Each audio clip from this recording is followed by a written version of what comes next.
Lake Darbone Lake. That's D apostrophe ARBONNE LAKE. I'm at Darbone Lake. I'm at what they consider to be the beach. They made this a beach. I'm sitting at the table, and as you can see, in front of me, some orange buoys. I'm going to come back and make the view a little bit different here.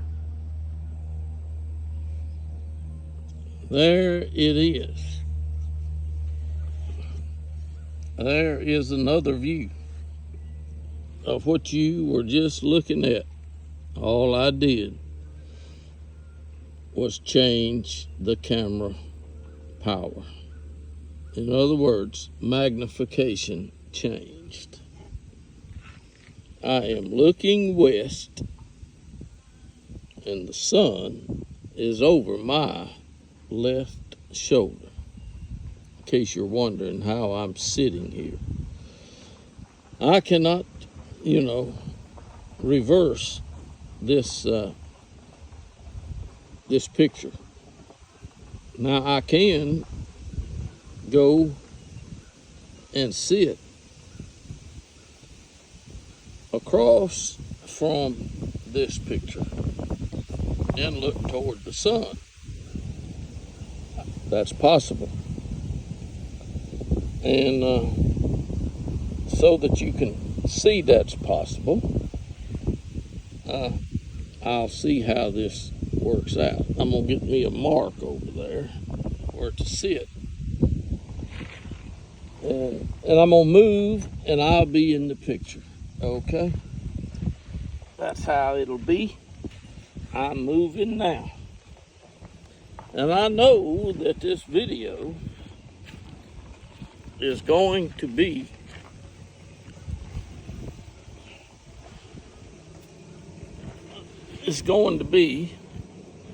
I don't know exactly how I'm sitting now, but I figure I'm in the picture. The discussion, it's been discussed for years. You hear the airplane? Yeah. Nice day for flying. Not too windy, but there is a little breeze. The airplane has just, you heard it. I think you heard it. I really don't know. But the discussion has been for years.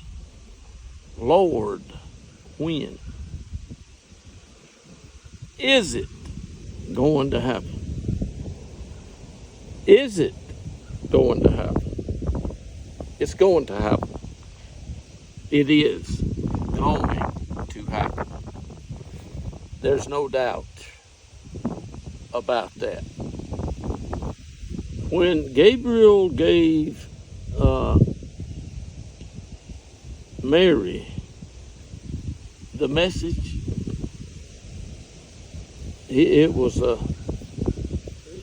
set. Once God had given the word to Mary, God is bound to do what he says. Now, there's a lot of people don't do what they say, but God, he does what he says.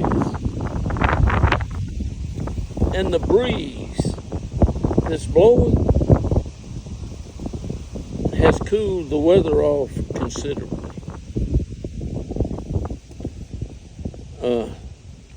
And I'm glad.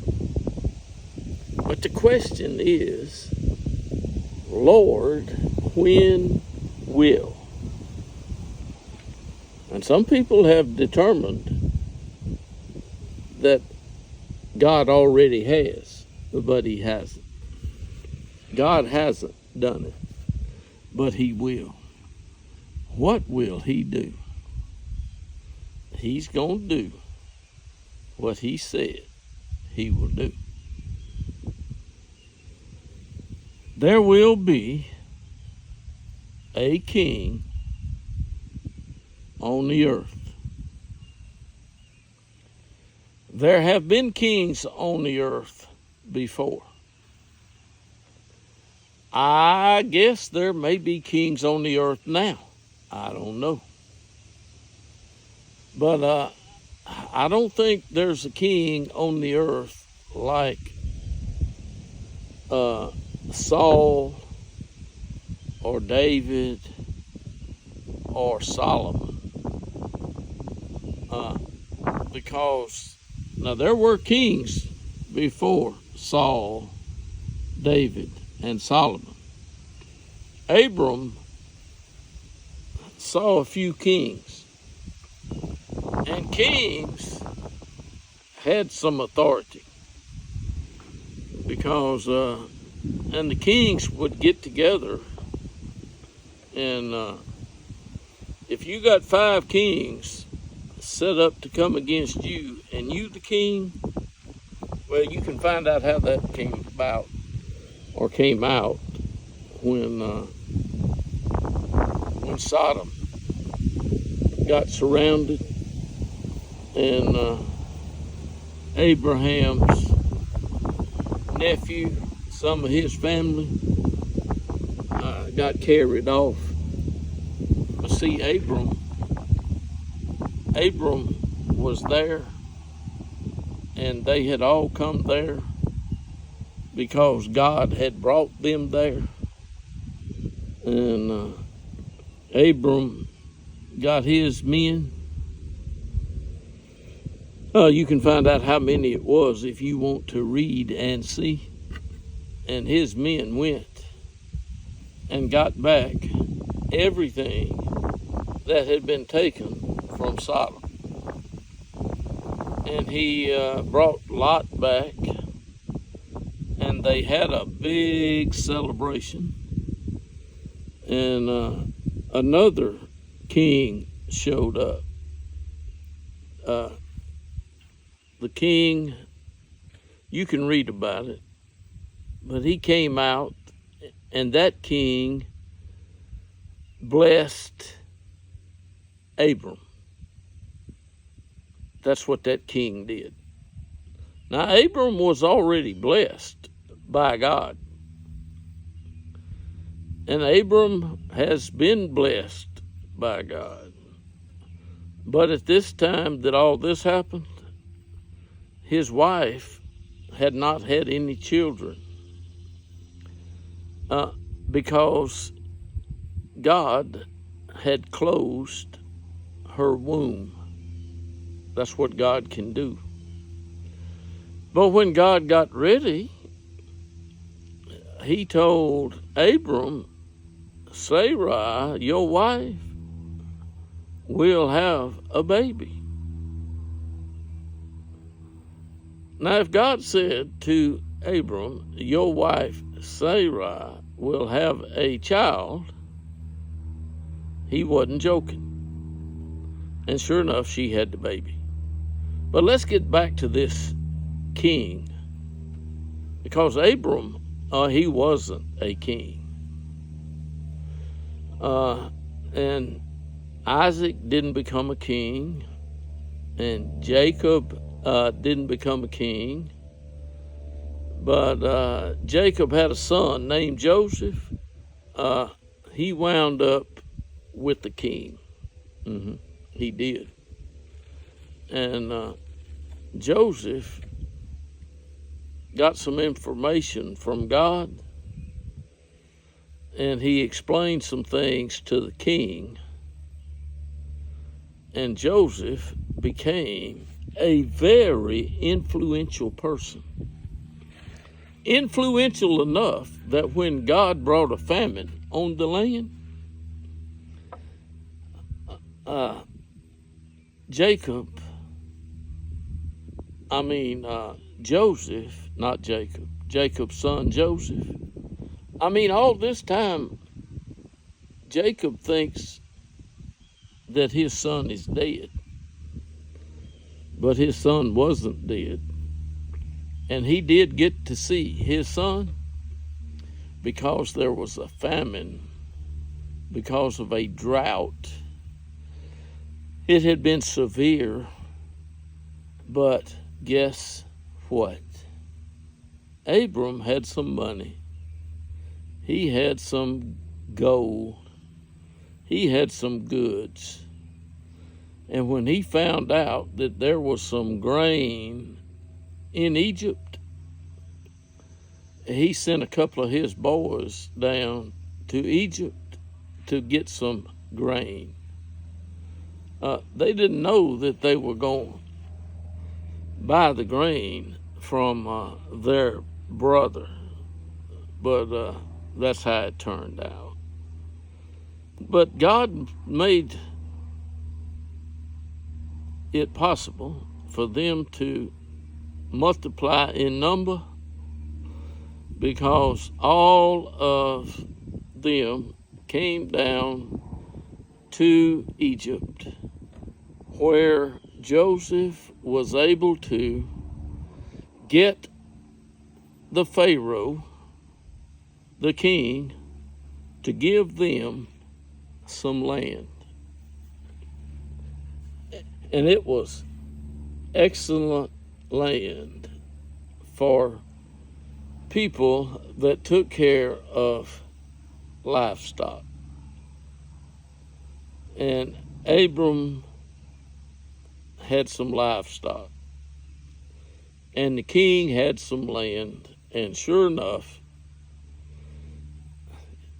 the land of Goshen, or Goshen, was given to them. Who? All of Joseph's family. But Joseph died, and time passed, and the land wasn't the land that God had given Abram, because God had given Abram some land and told Abram, walk over it. All you see, look north, south, east, and west. All the land that you see and that your foot touches, I give to you. It will be yours forever. You know, it's going to be something when Abraham and Isaac and Jacob and the descendants are back on that land. Oh, it's going to be a great day, folks. And y'all think that it's not going to happen. But it is. There will be a king over all of the land that Solomon was Lord over. A king is the Lord over some property. And Jesus of Nazareth was born to be, and some people think he is. And I can't stop them from thinking that. But they can't convince me that he is, because I haven't seen him with Abraham and Isaac and Jacob. But Jesus will be the king over the land that Saul ruled and David ruled and Solomon ruled for a number of years. But Jesus will rule over the land forever. Now you can say what you want, and I'm sure that there won't be a lot said about this video, but I will look at this to see, how it looks before I do put it on YouTube. I will. And I will now get up and go back to the other side of this bench where I started the video, and I will see how long it has gone. It says 16 minutes and 30 seconds. Now I will go from the 0.05, that's, how this thing will work, and I'm gonna go to 1. There is, as you can see, the same thing you saw 17 minutes ago. And